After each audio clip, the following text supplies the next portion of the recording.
Hi everyone, welcome to chapter 9, and this chapter talks about visual evaluation of market animals.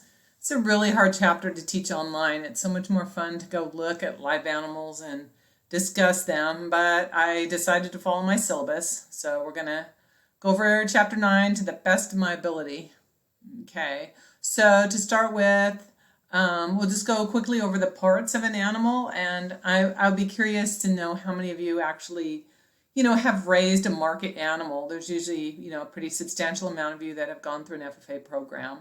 So the parts of a hog, I have another video that we're going to look at, are kind of self-explanatory.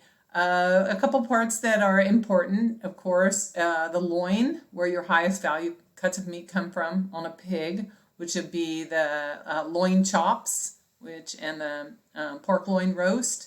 And then the ham, of course, is a high value cut of meat. And then, of course, the belly. And the belly is where bacon comes from. The front end of an animal, the shoulder, the picnic, this area is a lot of connective tissue and bone. So it makes for the meat tastes good, but it has to be cooked properly in order for it to be nice and tender. So those are kind of the parts of a pig. If we go to cattle, you can see that the parts of cattle are completely different than the hog. There's a lot of different parts, but they still have the loin. Again, the loin is where you're going to be getting your T-bone steaks, and prime rib comes from that area. Prime rib actually comes from the rib. So I would encourage you to look at these, and it does make up a question on your homework. You have to identify the parts. And then this is just an absolutely overly obese lamb. But sheep, the parts are kind of similar to cattle. A couple terminology differences. In sheep, we don't call it the forerib, we call it the rack. And the rack of lamb, of course, is probably the single most valuable cut of meat on a lamb carcass. A leg of lamb, of course, is a valuable cut. And then the loin is important too, where you have loin chops, and that's probably the most common cut that you would get from the loin. In sheep, the lower part of the sheep, the shoulder, the breast, and the foreflank are pretty low value, although lamb as a meat is quite expensive in the store. So when we talk about cuts of meat, there's two different kind of categories. One category is what we call the wholesale cuts, and those are the larger cuts of meat that come from an animal carcass right after slaughter. So a lot of times the slaughter plants will cut a beef carcass or a hog carcass into the wholesale cuts, and then they will sell those wholesale cuts to a butcher, and then the butcher will break those down and sell the retail cuts, which are the steaks and the roasts, and grind the hamburger and that type of thing. So like hamburger is a retail cut, steaks are retail cuts, a chuck roast is a retail cut. A tri-tip is a retail cut. So the wholesale cuts, I'll show you on the next slide, come from the larger areas of the animal. So it used to be really common, and still is to a certain extent, that when a beef animal is slaughtered, we box each wholesale cut. That's what boxed beef is. And so a restaurant or a butcher or a grocery chain can order so many beef ribs, so many chucks, so many briskets, and rather than having to have the whole entire beef animal. So when we look at the cuts of beef, these are the wholesale cuts, and from each one of these, the retail cuts come from. So the pig is pretty simple. You have the Boston shoulder, the top of the shoulder, or the Boston butt, the picnic shoulder, the side or the belly, which is the bacon, the loin, and the ham. And then, like I said, with the lamb, you have the rack of lamb, which is very valuable cut of meat, the loin, where the loin chops come from, the leg of lamb, which is a holiday menu item, and then you have more lesser known cuts because they're tougher and have to be cooked a certain way to be nice and tender and tasty, and that would be the front end of the lamb, the shoulder and the shank. So a little bit about visually assessing livestock. So the carcass is made out of fat, lean red meat, and bone. In the USDA, one of the things that is done with livestock is the animal is graded by its yield grade. So the yield grade is used to identify the meat to fat ratio, and the fatter the animal, the higher the yield grade. So a yield grade 5 animal has a lot of fat. And you have to remember that fat is relatively low value. It's trimmed. And remember when we studied byproducts, we said a lot of rendering companies make money off of selling fat. And that's because basically the slaughterhouse doesn't want the fat. We don't buy that. So a yield grade 5 and a yield grade 4 steer, sometimes those cattle and those lambs are very fat and they weigh a lot, so you pay the same price per pound for that animal, but the amount of meat you're getting from it is less. So yield grade 3 and yield grade 2 are our most desirable yield grades for sheep and cattle. And then in hogs, we really don't yield grade them because most hogs are fat enough when they go to market. But with lambs and cattle, we do. So the higher the number, the fatter the animal. The lower the number, the skinnier the animal. And a yield grade 2 is just right. We like a yield grade 2 and a quality grade of choice. So here's a little bit on beef conformation. And I have another good video that I kind of like. Anyway, it talks about, and this is where it's nice to go out and actually look at animals. It talks about what's desirable. So remember, you like that loin and the forerib here in cattle, where the prime rib and the loin is. And so that's why we want cattle to be long-bodied. We want them to be wide over their top.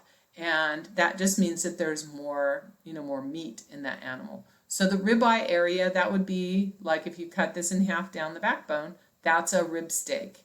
And that's a good, desirable cut of meat that you would buy in a restaurant or in the grocery store. That would be a retail cut. Okay, this steer is really fat. And you can see he's shorter bodied. He's really wide over his top. He's got a lot of fat down here in his brisket. And then if we were to cut him open across his ribeye at the 13th rib, you can see he has a massive amount of fat. Nobody wants to buy a steak with that much fat on the outside because you're not going to eat that. So we have to trim it off to make it look appealing to consumers. And basically it goes in, it goes in the scavenged meat. There's no meat, it's just fat. And so it's basically going to go to the rendering plant. Here's a calf would be a yield grade 1. And obviously most of you could pick this out in a minute. It's very thin. You can see the ribs and the hip bones protruding. Over the top you can see the spine and its bones. And so it's not going to have a very good quality grade. The meat is very, very lean. And some people think lean is good, but you have to have a certain amount of fat because fat gives meat its flavor. And fat is also important to provide shelf life for meat. So these are lovely pictures. This is a picture of this guy right here. Once he has been humanely killed. And you can see that he has, if he weighed, they give the weight of him, they don't give his weight. He was about 66% lean, 18% fat, and 16% bone. And I would say he's probably a yield grade, I don't know, does it say yield grade 2? That's what it says up here.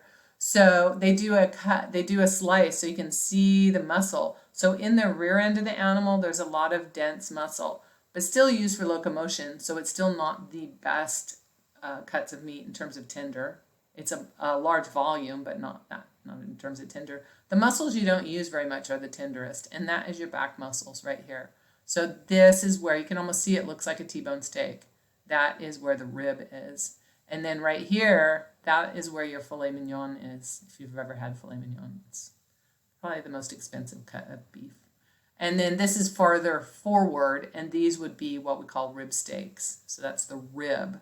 This is more of the loin. And then if you look at the front of the animal where his head would be, you can see what I meant by more connective tissue. There's a lot of fat in here. There's a lot of bone. And this meat is very tasty. It tastes good. It tastes just fine. But it has to be cooked in, a slower method using moisture. You might ask where the tri-tip comes from. The tri-tip comes from the rear end of the animal.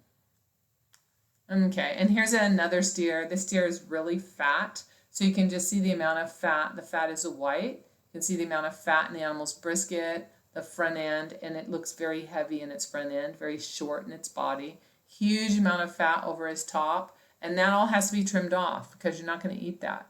It's basically, like I said, goes to the rendering plant and is going to be made into, agricultural byproducts or soap. Same thing with the lamb. I'm not going to spend a huge amount of time on each one of these because they look about the same. The lamb is about the same as cattle. With pigs, you can see this looks like bacon, right? That's where bacon comes from. And then that looks like a pork chop. That's where the pork chop is. And then the rear view, that's where your ham is. And then the front view, this is where your picnic shoulder. And you can even see there's more connective tissue, more bone, and it requires a different cooking method. But pork in general is a little bit more tender than lamb or beef.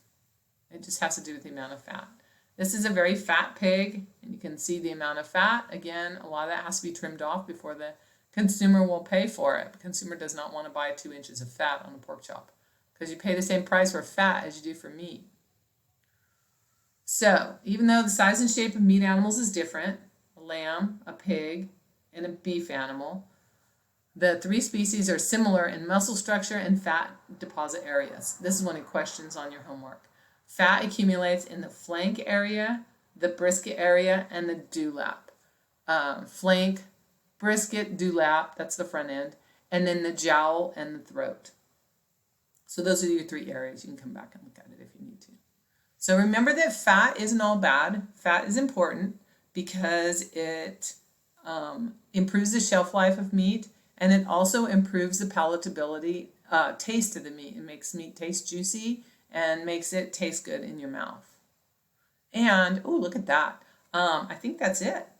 Alrighty, well, you guys enjoy your homework. It's a pretty easy week this week.